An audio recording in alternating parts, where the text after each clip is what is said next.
it's pretty great to be able to control the volume of what you're doing. Obviously, there's the sound guy on the board. He's going to, put your guitar down real low in the mix, no matter what you do. And they'll say when you're setting up and doing the sound check, put your guitar volume maximum, because they want to hear the loudest thing with the loudest pedal, so they have your peak, and then they can then ride that down.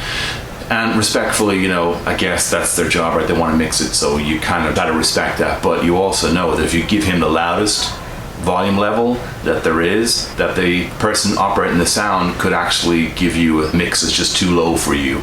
And you sort of want to, as a guitarist, reserve a little bit of headroom yourself. So you usually have your guitar volume ridden down to 7, 8 maybe, and then you can boost that up. But there are other ways that you want to control the volume.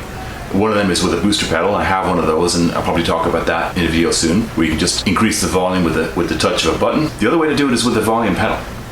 And I didn't have one of these for the longest time, but when I do bring the full board, it is a godsend, because you can quickly control to a fine-tuning element exactly where you want to be in the mix. I'm using the Ernie Volume Pedal Junior, the VP Junior.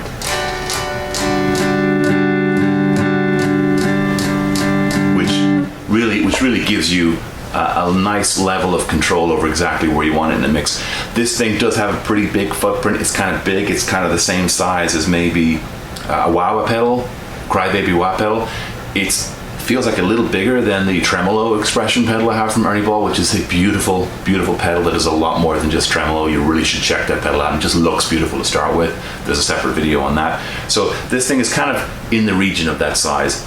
So it's a big footprint, but because you're talking about fine levels of volume control where you really want to get it exactly right, you want to be able to fine tune it, so it needs to be kind of large so that you can have that sensitivity around it. So it's hard to argue with the size. It's a pretty robust pedal. It looks like it's made from some fairly solid steel, so it's going to get banged around just fine. It's not going to be an issue. That's pretty cool. Not a lot to say about it really, other than it is just, in terms of volume pedals, this is something I recommend very strongly, because it does have that large size, so you can get a good fulcrum, a good lever feeling where you've got fine tuning and you can really get to exactly the level you want. The texture is pretty cool. It has a kind of a nice gripping friction surface, and the resistance in terms of when you're adjusting the pedal, there's just enough there to make it so it's not super loose, so you're going to accidentally overdo it and bring the pedal too far forward or back. The price isn't too bad. It's fairly inexpensive. One other cool feature that I haven't used, which does look pretty cool if I did have a large board, is you can run a tuner pedal directly off of this. So the tuner pedal can be on irrespective of whether you're bypassing or not. In terms of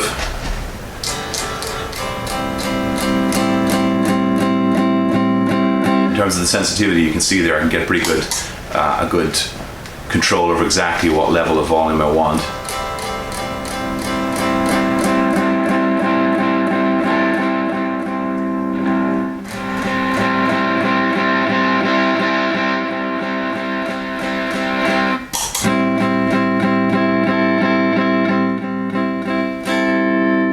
So really cool. You can do volume and swells as well, which is the advantage of having a pedal and not a switch, or trying to do it with the volume control on the guitar while you're also strumming.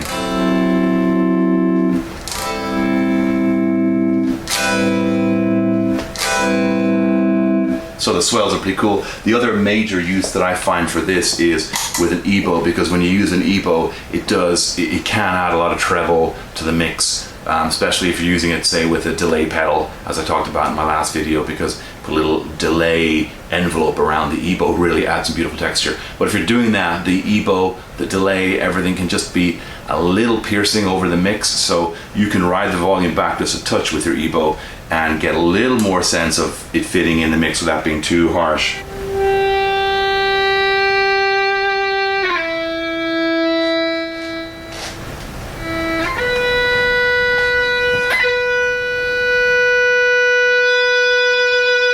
With the volume all the way up,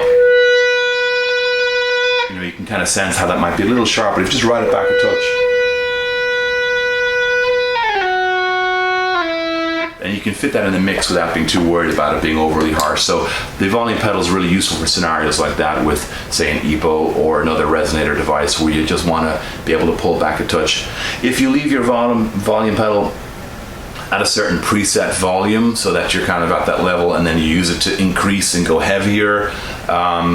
You could do that, so it's a way to give yourself the extra boost, but I feel like trying to get it back to exactly the fine-tuned level it was, so that you got your default at a lower than 100% and try to get it back, that's going to take some science. I think you're going to really need practice to be artful about that. I think for me it's better to use this in a kind of full volume scenario and be able to ride back the volume for scenarios where I need to just pull off the volume a bit, or where I need to sweep in or have a volume rise. I can do that. If I do want that extra boost, that's where a pedal, where it's just a switch and I can come up that way, that might be the best way to do it. But I think the volume pedal just gives you a really good way to control more often than know how to pull back a little bit and sit back in the mix and find the right balance depending on what you're adding to it. So that's something I wanted to just share my thoughts on this week. So that's all for this week. If you like what you see on this channel, always happy to have new views and new subscribers. Very grateful to anybody who watches and those who find these reviews useful. I get a lot of comments, people saying, hey, this is really useful, or this helped me choose something, or help me